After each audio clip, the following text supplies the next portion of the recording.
Dalil Cinta Tanah Air by Alifafia Andini.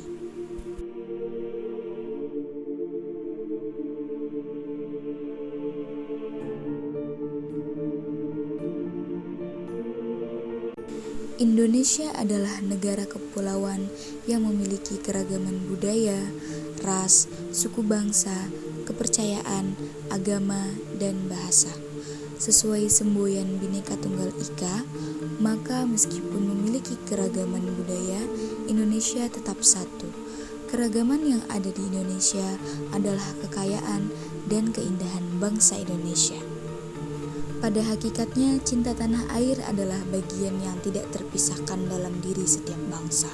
Sebagaimana yang telah dijelaskan, cinta tanah air selalu identik dengan istilah nasionalisme. Selain itu, cinta tanah air juga merupakan pengalaman dan wujud dari sila persatuan Indonesia yang bisa diwujudkan dalam kehidupan sehari-hari. Kesadaran cinta tanah air pada hakikatnya berbakti kepada negara dan kesediaannya untuk berkorban membela bangsa. Assalamualaikum warahmatullahi wabarakatuh. Innal hamdalillah nahmaduhu wa nasta'inuhu wa nastaghfiruhu wa na'udzu billahi min syururi anfusina wa min sayyiati a'malina may yahdihillahu fala mudhillalah wa may yudlil fala hadiyalah. Asyhadu an la ilaha illallah wahdahu la syarikalah wa asyhadu anna Muhammadan abduhu wa rasuluh la nabiyya ba'dah amma ba'd. Pertama-tama marilah kita panjatkan puji dan syukur kehadirat Allah Subhanahu wa taala atas nikmat iman dan Islam. Atas karunia-Nya juga kita bisa membahas atau sampai di sini. Salawat serta salam kita sanjungkan kepada baginda Nabi Muhammad SAW yang telah membawa kita dari zaman kegelapan menuju zaman yang terang benderang, tentunya dengan cahaya Islam. Teman-teman yang dirahmati oleh Allah Subhanahu wa taala, bersama saya Alifafia Andini Pujiasih, mahasiswi dari Universitas Islam Negeri Raden Mas Said Surakarta dengan NIM 091 angkatan 2022 ingin mengajak teman-teman sekalian untuk membahas dalil-dalil dari cinta tanah air dan nasionalisme. Berikut pembahasannya. Apa sih yang akan kita bahas? Yang akan kita bahas adalah dalil-dalil cinta tanah air dan nasionalisme menurut Al-Quran dan hadis. Nasionalisme berasal dari kata nation yang berarti bangsa. Menurut Kamus Besar Bahasa Indonesia, kata bangsa memiliki beberapa arti. Yang pertama, kesatuan orang yang bersamaan asal keturunan, adat, bahasa, dan sejarahnya, serta berpemerintahan sendiri. Yang kedua, golongan manusia, binatang, atau tumbuh-tumbuhan yang mempunyai asal-usul yang sama dan sifat khas yang sama atau bersamaan. Yang ketiga, kumpulan manusia yang biasanya terikat karena kesatuan bahasa dan kebudayaan dalam arti umum dan biasanya menempati wilayah tertentu di muka bumi. Selanjutnya, istilah nasionalisme yang telah diserap ke dalam bahasa Indonesia memiliki dua pengertian. Yang pertama, paham ajaran untuk mencintai bangsa dan negara sendiri dan kesadaran keanggotaan dalam suatu bangsa yang secara potensial atau aktual bersama-sama mencapai, mempertahankan dan mengabdikan identitas, integritas, kemakmuran, dan kekuatan bangsa. Nasionalisme dalam arti sempit dapat diartikan sebagai cinta tanah air. Selanjutnya, yang dimaksud dengan nasionalisme yaitu nasionalisme dalam arti sempit. Al-Jurjani dalam kitabnya Al-Ta'rifat mendefinisikan tanah air yaitu al-watnul asliyu huwa maulidur rajuli wal baladul ladzi huwa fi, yang artinya al-watan al-asli yaitu tempat kelahiran seseorang dan negeri di mana ia tinggal di dalamnya. Nah, mencintai tanah air adalah hal yang sifatnya alami pada diri manusia. Karena sifatnya yang alamiah melekat pada diri manusia, maka hal tersebut tidak dilarang oleh agama Islam sepanjang tidak bertentangan dengan ajaran atau nilai-nilai Islam. Meskipun cinta tanah air bersifat alamiah, bukan berarti Islam tidak mengaturnya. Islam sebagai agama yang sempurna bagi kehidupan manusia, mengatur fitrah manusia dalam mencintai tanah airnya, agar menjadi manusia yang dapat berperan secara maksimal dalam membangun kehidupan berbangsa dan bernegara, serta memiliki keseimbangan hidup di dunia dan di akhirat. Nah, berkenaan dengan katanya bahwa nggak ada dalil cinta tanah air, maka saya saya akan menjawab. Berikut adalah dalil-dalil tentang bolehnya cinta tanah air. Dalil cinta tanah air yang pertama adalah Quran Surat Al-Qasas ayat 85. Bismillahirrahmanirrahim. Innalladzi faradu 'alaikal Qur'ana laradduka ila ma'ada. Yang artinya, sesungguhnya Allah yang mewajibkan atasmu melaksanakan hukum-hukum Al-Quran benar-benar akan mengembalikan kamu ke tempat kembali. Nah, para mufasir dalam menafsirkan kata ma'ada terbagi menjadi beberapa pendapat. Ada yang menafsirkan kata ma'ada dengan Makkah, akhirat, kematian, dan juga pula hari kiamat. Namun menurut Imam Fakhr al-Din al-Razi dalam tafsirnya Mafatih al-Ghaib mengatakan bahwa pendapat yang lebih mendekati yaitu pendapat yang menafsirkan dengan Makkah.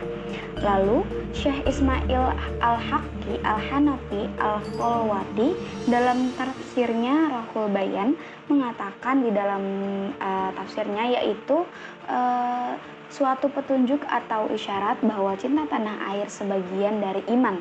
Rasulullah SAW dalam perjalanan hijrahnya menuju ke Madinah banyak sekali menyebut kata tanah air, tanah air. Kemudian Allah Subhanahu wa taala mewujudkan permohonannya dengan kembali ke Mekah. Sahabat Umar radhiyallahu an berkata, "Jika bukan karena cinta tanah air, niscaya akan rusak negeri yang jelek. Maka sebab cinta tanah airlah dibangunlah negeri-negeri." Nah, dalil cinta tanah air yang kedua yaitu ada Quran Surat An-Nisa ayat 66. Bismillahirrahmanirrahim. Walau anna katabna alaikum an yaqtulu anfusakum aw yakhruju min diyarikum ma fa'alu illa qalilun minhum. Yang artinya, dan sesungguhnya jika seandainya kami memerintahkan kepada mereka yaitu orang-orang munafik, bunuhlah diri kamu atau keluarlah kamu dari kampung halaman kamu. Niscaya mereka tidak akan melakukannya kecuali sebagian kecil dari mereka. Menurut Syekh Wahbah al-Zuhaili dalam tafsirnya yaitu Al-Munir fil Aqidah wal Syariah wal Manhaj menyebutkan di dalam awih ruju min diyarikum yaitu tanah air dan ketergantungan orang dengannya, dan Allah menjadikan keluarnya dari kampung halaman sebanding dengan bunuh diri dan sulitnya hijrah dari tanahnya. Pada kitabnya yang lain yaitu Tafsir Al-Wasit, Syekh Wahbah Al-Zuhaili mengatakan di dalam firman Allah yaitu keluarlah dari kampung halamanmu terdapat isyarat yang jelas akan ketergantungan hati manusia dengan negaranya dan isyarat bahwa cinta tanah air adalah hal yang melekat di hati dan berhubungan dengannya. Karena Allah Subhanahu wa taala menjadikan keluar dari kampung halaman dan tanah airnya setara atau sebanding dengan bunuh diri. Kedua hal tersebut sama beratnya. Kebanyakan orang yang tidak akan membiarkan sedikit pun tanah dari negaranya manakala mereka dihadapkan pada penderitaan, ancaman, dan gangguan. Dan selanjutnya ayat yang ketiga yaitu ada Quran Surat At-Taubah ayat 122. Bismillahirrahmanirrahim. Wa ma kanal mu'minuna liyunfiru kaffah falaula nafaru min kulli firqatin minhum ta'ifah liyatafaqahu fid dini wa liyunziru qaumahum idza raja'u ilaihim la'allahum yahdzarun. Yang artinya, dan tidak sepatutnya orang-orang mukmin itu semuanya pergi ke medan perang. Mengapa sebagian dari setiap golongan di antara mereka tidak pergi untuk memperdalam pengetahuan agama mereka dan untuk memberi peringatan kepada kaumnya apabila mereka telah kembali, agar mereka dapat menjaga dirinya. Syekh Muhammad Mahmud Al-Hijazi dalam tafsirnya yaitu Al-Wadli menjelaskan ayat di atas tersebut yaitu mengisyaratkan bahwa belajar ilmu adalah suatu kewajiban bagi umat secara keseluruhan, kewajiban yang tidak mengurangi kewajiban jihad, dan mempertahankan tanah air juga merupakan kewajiban yang suci karena tanah air membutuhkan orang yang berjuang dengan pedang dan orang yang berjuang dengan argumentasi dan dalil, bahwasanya memperkokoh moralitas jiwa, menanamkan nasionalisme dan gemar berkorban, mencetak generasi yang berwawasan, cinta tanah air sebagian dari iman, serta mempertahankannya adalah kewajiban yang suci. Inilah pondasi bangunan umat dan pilar kemerdekaan mereka. Nah, ayat-ayat yang telah disebutkan sebagaimana telah dijelaskan oleh para mufasir dalam kitabnya masing-masing merupakan dalil cinta tanah air di dalam Al-Quran. Nah, teman-teman semua, gak hanya dalil dari Al-Quran, kita akan membahas dalil dari hadis, yaitu yang pertama ada hadis riwayat Bukhari, Ibnu Hibban, dan Tirmizi, yang berbunyi an Anasin anna Nabiyya sallallahu alaihi wasallam kana idza qadima min safarin fanadhara ila judaratil madinati aw do'a naqatahu wa in kana ala dabbatin harakaha min hubbiha wa fil hadithi dalalatu ala fadlil madinati wa ala masyru'iyati hubbil watni wal hanini ilai, yang artinya diriwayatkan dari sahabat Anas bahwa Nabi Shallallahu Alaihi Wasallam ketika kembali dari bepergian dan melihat dinding-dinding Madinah, beliau mempercepat laju untanya. Apabila beliau menunggangi unta, maka Rasulullah menggerakkannya untuk mempercepat karena kecintaan Rasulullah kepada Madinah. Hadis tersebut diriwayatkan oleh Bukhari, Ibnu Hibban, dan Tirmizi. Lalu Al-Hafiz Ibnu Hajar Al-Asqalani dalam kitabnya, yaitu kitab Fathul Bari Syarh Sahih Bukhari, menegaskan bahwa dalam hadis tersebut terdapat dalil atau petunjuk. Yang pertama, dalil atas keutamaan kota Madinah. Nah, yang kedua itu yaitu dalil yang disyariatkan cinta tanah air dan rindu padanya. Sependapat dengan Al-Hafiz Ibnu Hajar, lalu Badr al-Din al-Aini dalam kitabnya yaitu Umdatul Qari Syarh Sahih Bukhari menyatakan di dalam hadis terdapat dalil atas keutamaan Madinah dan petunjuk atas disyariatkannya cinta tanah air dan rindu padanya.